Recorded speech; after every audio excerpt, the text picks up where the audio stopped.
Hey people, it's been a long time since I did a Black Inventors video, so this is Alexander Miles. This is from blackhistory.net. Alexander Miles was an African-American inventor who was best known for being awarded a patent for an automatically opening and closing elevator door design in 1887. Contrary to many sources, Miles was not the original inventor of the device. In 1874, 13 years before Miles' patent was awarded, John W. Meeker was awarded U.S. patent 147,850 feet for the invention of the first automatic elevator door system.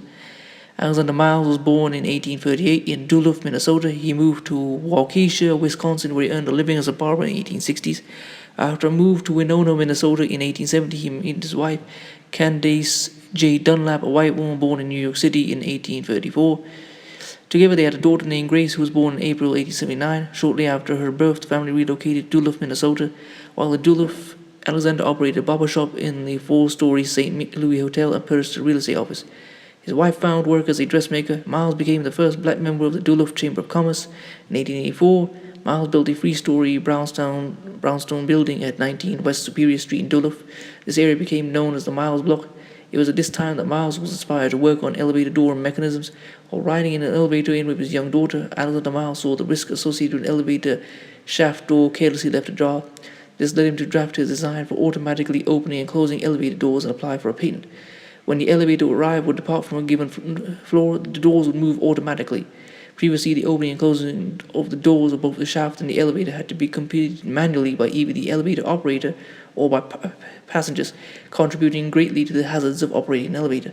Miles attached a flexible belt to the elevator cage. When the belt came into contact with drums positioned along the elevator shaft, just above and below the floors, it allowed the elevator shaft doors to operate at the appropriate times. The elevator doors themselves were automated through a series of levers and rollers.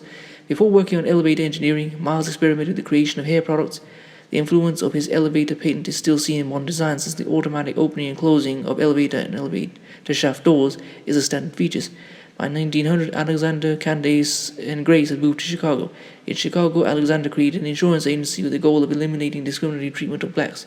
In his own words, Miles stated that insurance companies persist in holding out discriminatory rates to those colored people. In 1900, it was believed that Alexander Miles was the wealthiest colored man in the Northwest. Alexander Miles died sometime after 1905 and was inducted into the National Inventors Hall of Fame in 2007. Well, I hope you've enjoyed that. Please comment, rate, share, and subscribe. I'll leave this in the description, and I'll leave some other sources as well. If you'd like to support the channel, leave my GoFundMe in the description, and if you'd like to follow me on Instagram, I'll leave it there as well. Peace.